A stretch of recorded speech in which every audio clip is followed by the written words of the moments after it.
Students, in this video, we are going to solve question number 6 of exercise number 7.2. In this question, we have to find the values of x and y when 4 vertices of a parallelogram are given. Okay, see, it's a parallelogram.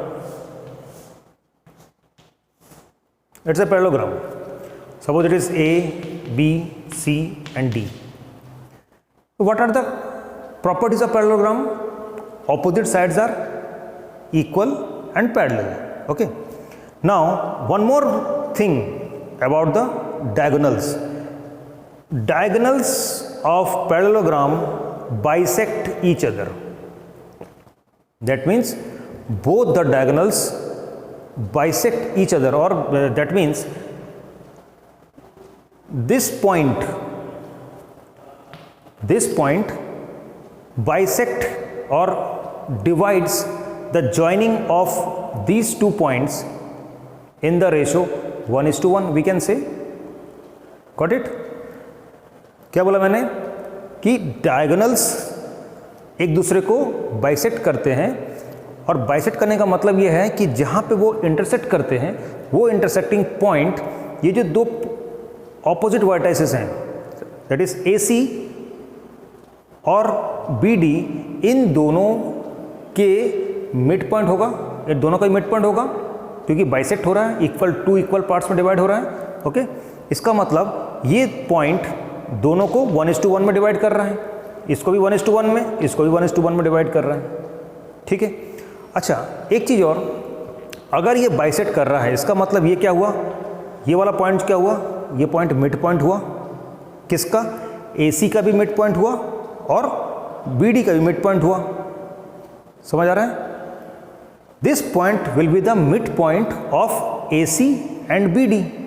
That means the coordinates of this point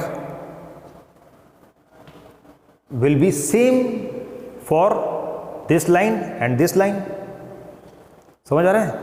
इस point का जो x coordinate होगा और y coordinate होगा दोनों same होगा.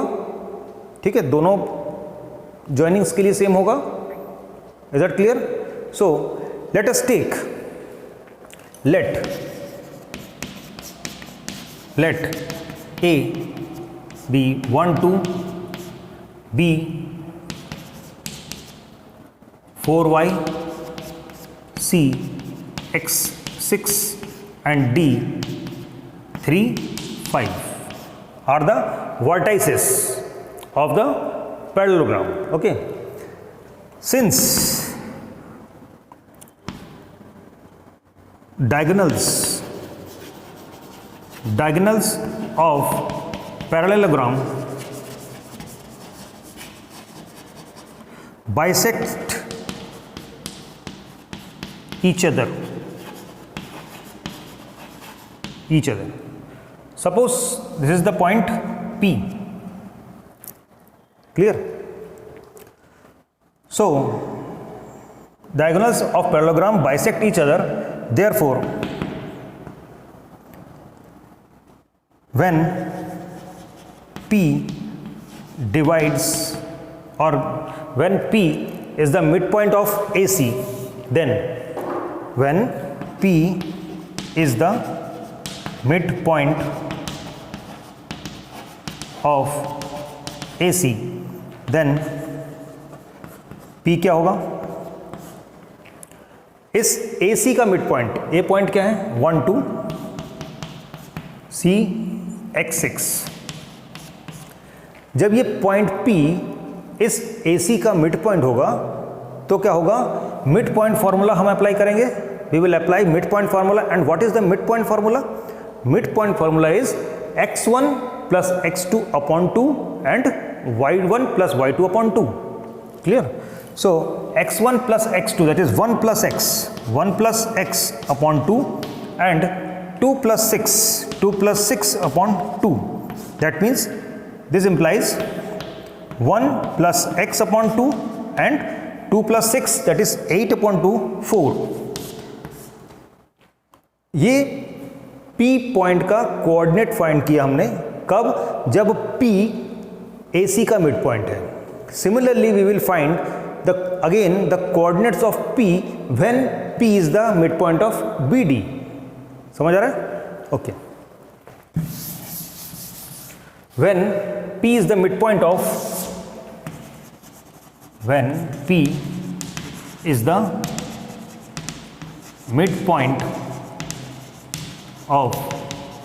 BD, then तब P क्या होगा?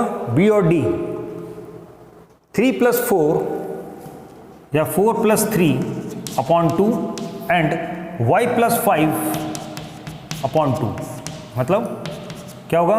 4 + 3 7 अपॉन 2 एंड y + 5 अपॉन 2. तो उस समय P का कोऑर्डिनेट्स क्या होगा? 7 अपॉन 2 एंड y + 5 अपॉन 2. ठीक है. अभी देखो P तो सेम पॉइंट है ना. ये जो पैरेललोग्राम था, इस पैरेललोग्राम में जो P ये पॉइंट था, ये P पॉइंट दोनों लाइन सेगमेंट के लिए सेम था. इसका मतलब P का जो दोनों लाइन के लिए हमने अलग अलग कोऑर्डिनेट्स निकाले, इसका x कोऑर्डिनेट और इसका x कोऑर्डिनेट दोनों सेम होना चाहिए. क्लियर. सिमिलरली इसका y कोऑर्डिनेट और इसका y कोऑर्डिनेट दोनों सेम होना चाहिए. Now 1 + x upon 2 = 7 upon 2. Clear. This implies क्या होगा? 2 cancel from the denominators, then 1 + x = 7. This implies x = 6 and 4 = y + 5 upon 2. This implies 4 2 = 8, y + 5 = 8. This implies y = 3. So x = 6 and y = 3 is the answer. So we will write here answer x = 6, y = 3. Clear, students? I think you all are understood well. So note it down.